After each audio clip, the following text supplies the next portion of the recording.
Hoy en Marcados por la Unción estaremos hablando de George Jeffrey. Y recuerda, no olvides apoyarnos suscribiéndote a nuestro canal. Vida temprana. George nació el 28 de febrero de 1889 en Gales, en una familia de mineros. Su hermano mayor, Stephen, trabajaba en las minas de carbón y ambos crecieron en un ambiente marcado por la pobreza y la religiosidad galesa. Salud precaria. Desde niño sufrió graves problemas físicos, parálisis facial que deformaba su rostro, tartamudeo severo y fragilidad general. Estas limitaciones hicieron que su camino hacia el ministerio pareciera improbable. Llamamiento. La influencia del avivamiento de Gales de 1904 a 1905. El 20 de noviembre de 1904, a los 15 años, cuando estalló el avivamiento galés, bajo el liderazgo de Evan Roberts, George y Stephen se convirtieron durante un servicio en la capilla Shiloh, bajo la predicación de Glasnat John. Este avivamiento, que registró más de 100,000 conversiones en 6 meses, transformó la espiritualidad galesa y marcó el inicio de su fe. Bautismo en el Espíritu Santo. Inicialmente escéptico del pentecostalismo, cambió de postura cuando su sobrino Edward recibió el bautismo de hablar en lengua. En 1910, George buscó la misma experiencia y pronto fue bautizado con el Espíritu Santo. Según su propio testimonio, recibió el don de lengua y una poderosa convicción de que Dios lo estaba llamando al ministerio, adoptando las manifestaciones carismáticas como sello de su ministerio. Formación e influencia. A pesar de sus limitaciones físicas y económicas, George estudió en el Colegio Bíblico de Clapham en Londres. Durante esta época conoció el movimiento pentecostal que estaba naciendo en todo el mundo, especialmente a través del avivamiento de la calle Azusa en Los Ángeles. Allí fue influenciado por el mensaje del bautismo del Espíritu Santo, con evidencia de hablar en lengua, la sanidad divina y el pronto retorno de Cristo. Formación teológica. En 1912, con el apoyo financiero del misionero Cecil Polhill, ingresó al Colegio Bíblico de la Unión Misionera Pentecostal en Presto. Aunque el centro formaba misioneros para extranjeros, Jeffrey sintió un llamado específico a predicar en el Reino Unido. Ministerio y expansión pentecostal. Comenzó a predicar en pequeñas iglesias, carpas y especialmente en Gales e Inglaterra. Su ministerio empezó a caracterizarse por conversiones masivas de almas, sanidades milagrosas, gran autoridad espiritual y carisma en la predicación. En una época en que el pentecostalismo era visto como una herejía de muchas iglesias tradicionales, George predicaba con fervor el evangelio completo: salvación, sanidad, bautismo en el Espíritu Santo y el regreso de Cristo. Fundación de Elim. En 1915, durante una campaña en Monaghan, Irlanda, George y 4 colaboradores, incluido su amigo Ernest, crearon la banda evangelística Elim, registrada luego como Alianza Pentecostal Elim. Su primera iglesia se estableció en Belfast en 1916. Campaña evangelística masiva en Reino Unido. Sus campañas llenaron los mayores auditorios británicos. En Birmingham reportó 10,000 conversiones. En Londres y Hull, multitudes desbordaron locales. Europa, Suiza, 1934 a 1936, se registraron 14,000 conversiones. Fue orador principal en las conferencias pentecostales europeas de Estocolmo. Estructura del movimiento. Fundó el Colegio Bíblico Elim en Clapham, que formó a generaciones de pastores. Trasladó la sede de Elim a Londres, comprando propiedades como Bosque de Elim para administrar el movimiento. Milagros y prodigios, sanidades sobrenaturales de su propia condición física. En 1910, mientras oraba un domingo a las 9 de la mañana, experimentó una sanidad instantánea. Este milagro personal reforzó su fe y lo capacitaría para ministrar sanidades a otros con autoridad divina. Según Según su relato, en rayos curativos, mi cuerpo fue vivificado por el Espíritu de Dios, como si me hubieran conectado a una batería eléctrica. Su parálisis facial y tartamudeo desaparecieron, un hecho que atribuyó al poder divino y que reafirmó su vocación. Sanidades documentadas, sus campañas fueron famosas por fenómenos sobrenaturales. Testigos relataron curaciones de sordera, ceguera, cáncer, parálisis.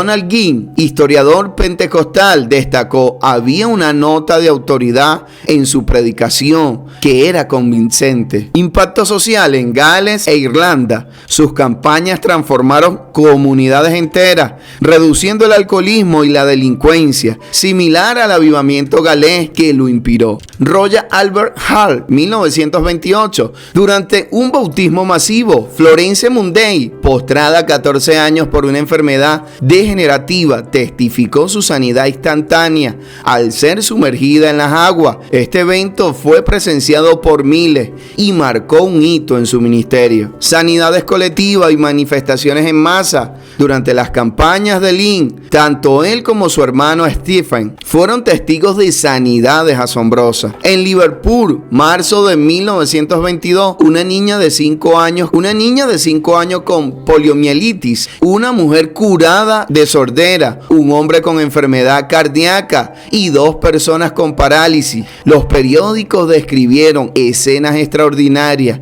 e inmensa multitud exclamaron por entrar, con personas temblando, desmayándose y luego recibiendo sanidad cuando eran ungidas con aceite. En Hull, una mujer paralítica por 19 años fue sanada completamente.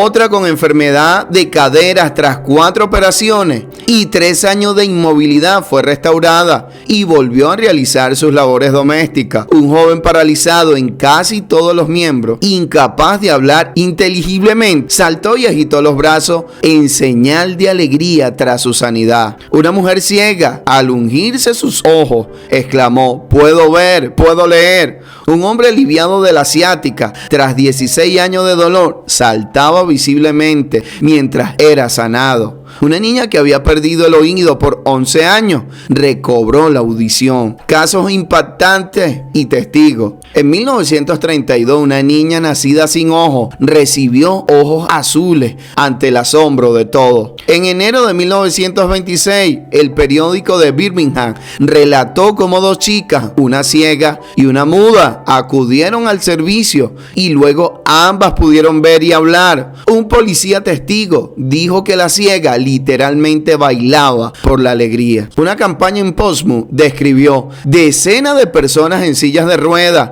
caminando. De repente, una mujer con una pierna esquelética que fue sanada instantáneamente recuperó su volumen. Un niño ciego que recuperó la vista. Curas de cáncer, diabetes, rupturas, deformidades, problemas de oído. Más de 300 testimonios de sanidad. En Bristol se registraron más de 300 testimonios de sanidad, entre ellos de enfermos graves, tumores, soplos del corazón, tuberculosis y parálisis. El diario Vormstein relató curas de cáncer, problemas espinales, asma, nervios, deformidades congénitas y más. Todo al testimonio de asistentes. Su ministerio estuvo lleno de milagros documentados. Ciego que recuperó la vista, como un hombre en Birmingham en 1921, que recobró la visión tras la imposición de manos. Sordo sanado. En Hull, en 1924, una mujer sorda de nacimiento oyó por primera vez tras gritar: Jeffrey, oídos ábranse en el nombre de Jesús. Su testimonio fue publicado en periódicos locales. Parálisis revertida. Un minero galés paralizado tras un accidente caminó sin ayuda en 1930 ante 5,000 testigos. Cánceres desaparecidos, tumores malignos, se disolvían visiblemente durante oraciones, documentados en diarios locales en Suiza de 1934. Personas paralíticas salían caminando de sus sillas de ruedas. En Belfast, una niña sorda desde el nacimiento recuperó la audición cuando Jeffrey oró por ella. Sanidades de tuberculosis, artritis, asma y enfermedades mentales. paralítico levantado en Birmingham. Durante una campaña, un hombre que había estado paralizado por años se levantó de su silla de ruedas. Tras la oración, la multitud estalló en alabanza. Tumores desaparecidos en Londres. Una joven con un tumor visible en el cuello fue sanada instantáneamente. Niño con fiebre reumática. Un niño con fiebre reumática crónica fue sanado. Su madre testificó que el niño corrió por primera vez en años. En una reunión en Clanger, una mujer moribunda por tuberculosis fue sanada. En una cruzada de Gales, una anciana que había perdido la audición por más de 20 años comenzó a oír claramente tras la imposición de manos. Sanidades masivas en el Royal Albert Hall. En una reunión histórica, decenas de personas testificaron haber sido sanadas de diversas enfermedades, incluyendo artritis, migraña y problemas cardíacos. Las reuniones de George Jeffrey en 1927 en Liverpool atrajeron a más de 10.000 personas por noche, y en Birmingham el número de milagros y conversiones fue tan alto que los periódicos seculares comenzaron a cubrir los eventos. Los milagros no solo eran físicos, también había manifestaciones espirituales como liberaciones de endemoniados, visiones y profecías. En Belfast, en 1916, un joven aullando blasfemia fue liberado tras un ayuno de 3 días de Jeffrey. La entidad demoníaca gritó: "Salgo por la palabra del siervo de Dios", antes de huir. Muchos incrédulos asistían por curiosidad y salían transformados. Uno de ellos, un periodista ateo, escribió: "No podía negar lo que sus ojos habían visto". Liberación de opresión demoníaca. Una mujer que sufría ataques nocturnos fue liberada tras la oración. Restauración familiar. Un hombre alcohólico fue sanado y restaurado espiritualmente. Su esposa testificó que su hogar fue transformado por completo. Sanidad emocional. Una joven que había intentado quitarse la vida fue tocada por Dios en una reunión. Su testimonio fue compartido en el Evangelio como ejemplo de sanidad interior. Reconciliación con Dios. Un pastor que había abandonado el ministerio por desilusión fue restaurado tras asistir a una campaña de Jeffrey. Volvió a predicar con fervor. Controversias. Críticas médicas. Médicos escépticos acusaron histeria colectiva, aunque casos como el cáncer terminal revertido en Edimburgo de 1931 fueron avalados por doctores cristianos. Disputa teológica. Su adhesión al israelismo británico, doctrina que ligaba a los británicos con las tribus perdidas de Israel, hizo que algunos colegas cuestionaran su discernimiento. A pesar de su éxito, George Jeffrey tuvo desacuerdos teológicos y administrativos dentro del IN. Sus puntos más controversiales: sostenía una postura más radical sobre la soberanía del Espíritu Santo frente a la estructura organizacional. Defendía el principio del líder apostólico con autoridad directa, lo cual generó fricción con los demás líderes del IN. En 1939 fue obligado a dejar el IN, la misma denominación que él mismo había fundado. Esto fue una gran herida en su vida. Muchos lo abandonaron y experimentó un tiempo de aislamiento y tristeza. Fracasos y dificultades. Fue rechazado por la iglesia institucional en su juventud. Su obra final no alcanzó el mismo impacto que Lynn. Pasó sus últimos años en relativa oscuridad, sin el reconocimiento merecido. La obra final, después de su salida de Lynn, fundó en 1940 la iglesia La Misión de la Vida, comunidad de iglesias con modelo bíblico, con una estructura más flexible y autónoma. Aunque nunca alcanzó la magnitud de Lynn, continuó ministrando con unción, ganando almas y viendo milagros hasta su muerte. Uno de los eventos más asombrosos ocurrió en 1962 cuando Reinhard Bonnke, el futuro gran evangelista de África, visitó Inglaterra como un joven misionero alemán. Fue dirigido sobrenaturalmente a la casa de un anciano, George Jeffrey. Lo conoció, oraron juntos. George puso sus manos sobre él y oró, transfiriendo una especie de unción espiritual y evangelística. Ese momento marcó la vida de Bonnke, quien dijo: la unción evangelística pasó sobre mí en esa habitación. Jeffrey murió poco después de esa visita, el 26 de enero de 1962. El legado de George Jeffrey es profundo, con efecto duradero misionero, la fundación de la iglesia Elim. Ante la falta de apoyo institucional a los pentecostales en 1915, fundó la banda evangelística Elim, que más tarde se convirtió en el movimiento Elim Pentecostal, una denominación que promovía la doctrina pentecostal, con presencia en más de 40 países. El nombre de Elim viene de Éxodo 15:27, un oasis en el desierto, representando la restauración espiritual. Crecimiento de Elim. Las 600 iglesias actuales de Elim surgieron de conversiones masivas tras milagros públicos. Su revista Elim, Evangelio, documentó 1.200 testimonios de sanidad entre 1920 y 1939. Influencia global. Europa, sus campañas en Zurich, 1935, inspiraron el movimiento pentecostal suizo, hoy con más de 50.000 miembros. América Latina, misioneros formados en su colegio bíblico llevaron el modelo de sanidad y avivamiento a Argentina y Brasil en los años 40. Bajo su liderazgo se fundaron más de 500 iglesias en Gran Bretaña y otros países europeos. Se establecieron institutos bíblicos como el Colegio Bíblico Elim, hoy Colegio Teológico Regen. Se formaron cientos de evangelistas y misioneros, precursor del avivamiento pentecostal europeo, inspirador de futuras generaciones de evangelistas como Reinhard Bonnke. Milagros documentados, multitudes salvadas y una pasión inquebrantable por el evangelio. Hoy más de 500.000 personas asisten a la iglesia Elim alrededor del mundo. Teología de lo sobrenatural, fundamento de sus milagros. Jeffrey estructuró su enfoque en 4 pilares bíblicos. Sanidades instantáneas como la mujer del flujo de sangre, Lucas 8:43 al 48. Ejemplificaba a Florence Monde. Sanidades progresivas, siguiendo el modelo de Naamán, Segunda de Reyes 5:14, donde enfermos mejoraron gradualmente tras obedecer instrucciones prácticas.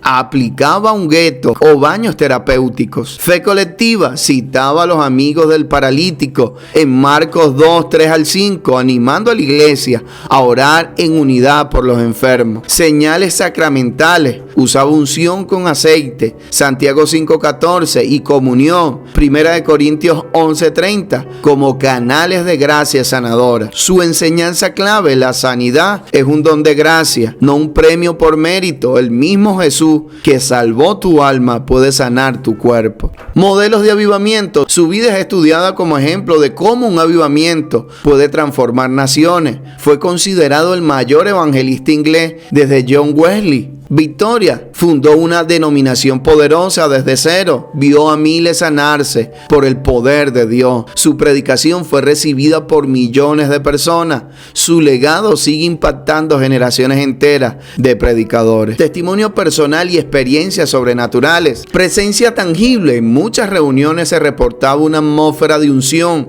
donde la gente lloraba, temblaba o caía bajo el poder de Dios sin que nadie la tocara. Sueños proféticos. George compartió que antes de fundar Elim tuvo sueños donde veía multitudes siendo sanadas y salvadas. Esto lo motivó a iniciar el movimiento. Discernimiento sobrenatural. En varias ocasiones, George revelaba detalles personales de personas en la audiencia sin haberlas conocido, lo que provocaba arrepentimiento inmediato. Profecías cumplidas sobre Reinhard Bonnke. En 1961, Jeffrey profetizó que el joven misionero llevaría el fuego a África. Bonnke luego fundó Cristo para las Naciones, con 79 millones de conversos registrados. Fenómenos sobrenaturales. Luminosidad divina. Asistentes en Londres en 1926 describieron un resplandor dorado cubriendo a Jeffrey durante oraciones por enfermos. Caída bajo poder en Monaghan en 1915. Decenas caían inconscientes al recibir oración. George Jeffrey nunca buscó fama ni posición, sino glorificar a Cristo. Su vida fue de humildad, ayuno, oración y dependencia total del Espíritu Santo. Solía pasar horas en su habitación llorando y clamando por un avivamiento. Decía: el fuego de Dios debe estar en nuestros huesos, o no no podremos cambiar al mundo. George vivía horas de oración intensa y tenía experiencias profundas. Clamaba por renovación cada día de su ministerio. Su impartición de unción a jóvenes fue notoria. Defensa de la Biblia. Afirmaba la inspiración perfecta y autoridad completa de las Escrituras, rechazando las críticas liberales o racionalistas. Además de sanidades físicas, hubo liberaciones espirituales, visiones, sobremaneras de convicciones de pecado y dones del Espíritu, lenguas y profecía. George enseñaba que estos signos confirmaban el evangelio completo: salvación, sanidad, bautismo en el Espíritu Santo y el retorno de Cristo. Conclusión: un huracán de gracia divina. George Jeffrey operó en una dimensión sobrenatural excepcional. Sus milagros no fueron espectáculos, sino señales del reino de Dios que validaban su mensaje. Desde su sanidad personal hasta las multitudes transformadas, demostró que lo imposible cedía ante la fe activa. Aunque sus últimos años estuvieron marcados por tensiones denominacionales, su legado perdura. Donde quiera que Jeffrey predicaba, el cielo irrumpía en la tierra. Sus milagros eran ventanas que revelaban a un Cristo vivo, tan relevante en Albert Hall como en Galilea. Hoy su vida sigue desafiando a la iglesia. Espero que estas historias de avivamiento sean de inspiración para ti. Que Dios obre en tu vida, que te inspire a buscarlo, a llenarte de Él, porque Dios sigue siendo el mismo. Dios no ha cambiado, no varía, sigue teniendo poder, sigue sanando, sigue haciendo milagros, sigue salvando a los perdidos. Así que es mi deseo y mi oración que tú seas impactada, o tú que me escuchas, hombre, seas impactado por el poder del Espíritu Santo, que hayan cambios profundos en tu vida. Y lo más que deseo es que haya un avivamiento en estos tiempos, que Dios traiga un despertar espiritual sin precedentes en estos últimos tiempos. Recuerda compartir este contenido con alguien más y no olvides, por favor, apoyarnos suscribiéndote a nuestro canal. Dios te bendiga.